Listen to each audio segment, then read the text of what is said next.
Luke. The cabin was still when I stepped inside, the familiar scent of pine wood and fresh air mingling in the air. Sophie had asked me to check on things while she was out with Harper and Benji.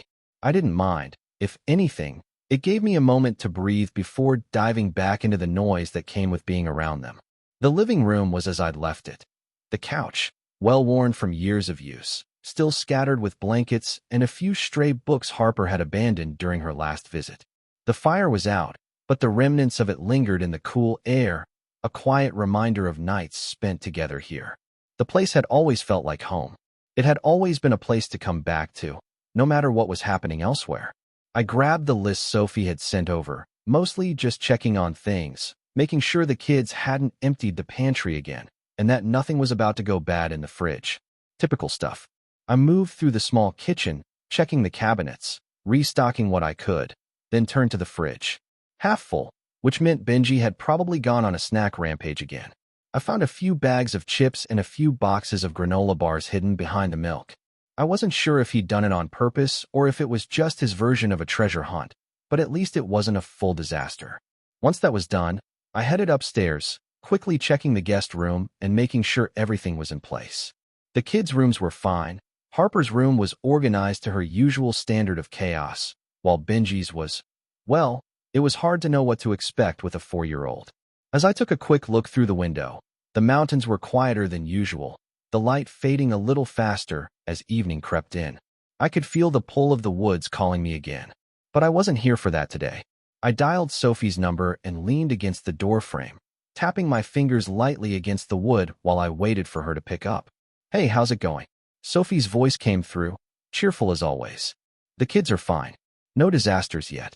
Benji's probably eaten half the pantry, but I think I stopped him before he did any real damage." She laughed on the other end. "Sounds like him. Any signs of trouble on the horizon?" "Nothing yet. Just a typical afternoon. How about you? You guys all set for tomorrow?" "I think so," she said. "It's just me and the kids for now. You sure everything's okay with the cabin?" "Yeah, it's good. I checked supplies. Everything looks solid. No worries." "Thanks, Luke. You're a lifesaver, really." I smirked, feeling a warmth at the familiar way she spoke to me. "Of course. You know I've got it covered. Just take care of yourself, too. I don't need you running yourself ragged. I'll be fine. You just keep an eye on Benji, and don't let Harper steal all the blankets again. And maybe try to take a little time for yourself while I'm gone." I hesitated. Taking time for myself felt like a luxury I couldn't afford right now. I had my own things to think about, things I wasn't sure I wanted to face just yet. "I'll be okay. I'll just get some work done." "You always say that, and then I get a text from you complaining about how you're too busy to do anything fun." I chuckled, feeling that familiar tug at my chest. "Yeah, well, some things never change. You know me too well." She paused, and I could almost hear the smile in her voice when she spoke again. "Just don't be a stranger, all right? I'll be back soon." All right.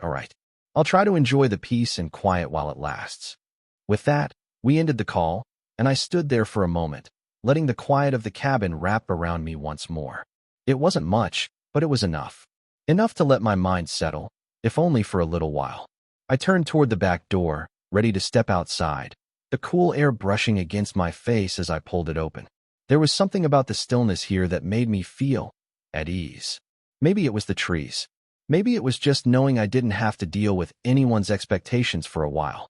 But even in this peace, I couldn't shake the thought that something was coming, that something was about to change, and I wasn't sure I was ready for it.